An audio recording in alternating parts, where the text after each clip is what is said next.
just observing dream processes throughout the years, and many of them, it always surprises me how enlightened those messages from the unconscious are. They're usually very, very much in line with one's wisdom, and they give you space to look further into your life. And although the dream images can appear very scary or problematic or very pragmatic, very specific images that sort of create feelings, beyond them there is a detached, guided substance. So there is a thread that connects all the dream dialogues I've taken people through and been through, and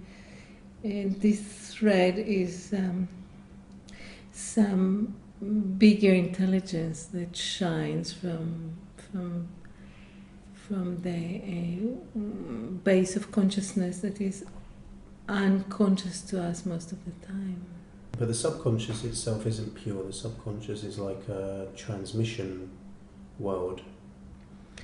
It's got everything. It's like a lake of fragments and things, but through impressions and fragments and experiences, there is this light that shines through. And when one connects to that sort of dialogue, guided light, something shines through.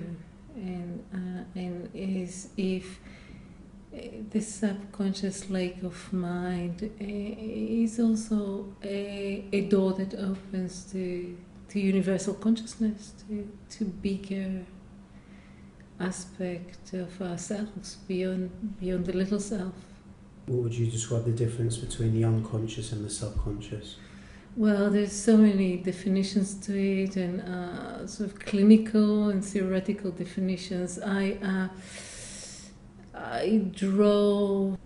based more in yoga philosophy, so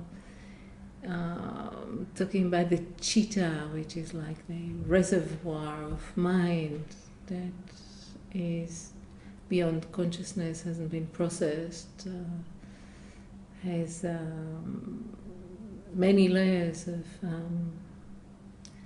of past lives, past experiences, past impressions, beyond my personal impressions.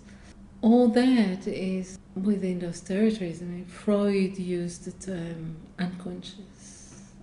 Others use the term subconscious to describe slightly different things. It's all a bit muddled up in various teachings. Let's say it's the non-conscious aspect of the mind that can be tapped into, can be seen into, never totally in our light of consciousness or understanding, but when one opens those doors, light starts to shine. Because I was talking with a friend the other day, an artist, and his stuff is very like cartoonish and quite sort of wild and dream images. I said maybe his art is more subconscious than unconscious. Like Jung, the unconscious more like leads towards purer symbols and archetypes, like the tree. I'd rather not even get into it because of the theoretical, pedantic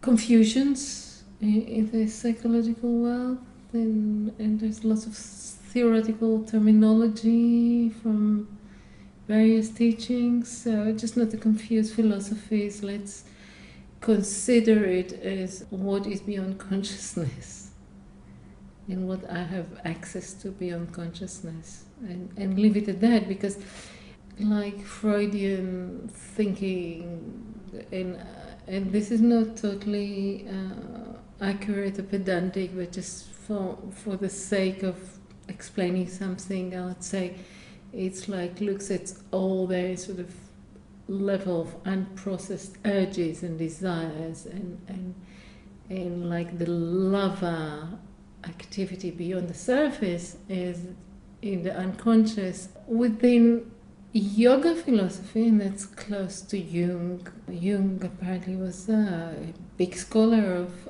yoga philosophy as well. He was like an archaeologist of mythology and in cultural treasures in many parts of the world. But yoga philosophy was very familiar to him.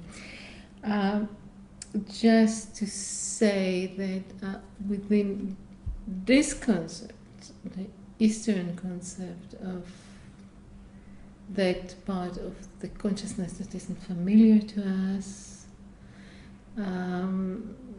lies also the real jewels of the connection to something bigger than ourselves, to the self in capital S, or to universal consciousness, or call it God if you wish. So one has access to knowledge beyond personal understanding.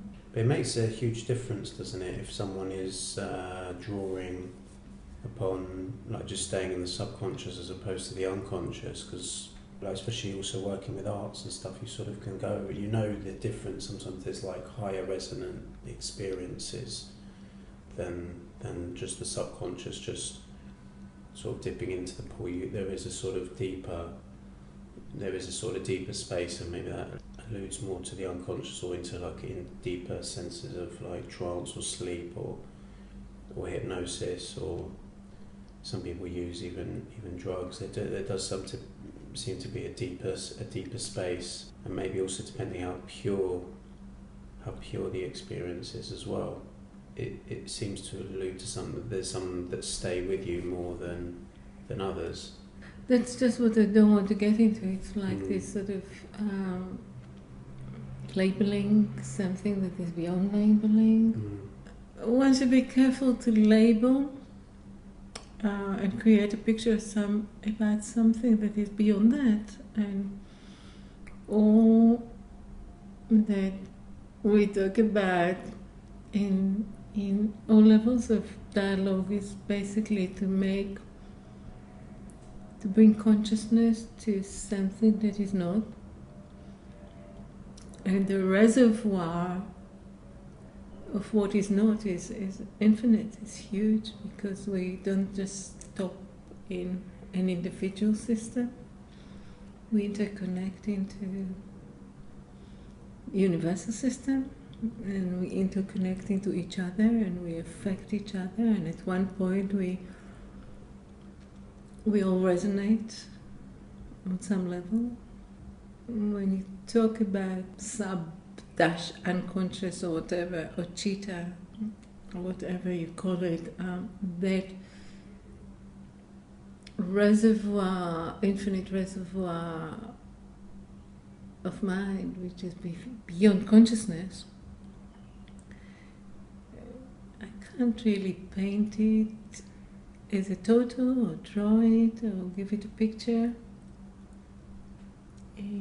I can just open the door for images to come from there, and they can be on very high level, they can be on very low level, they can be on the level of the material that nightmares are made of, and it could be on the level of the material that enlightenment is made of. It's all there.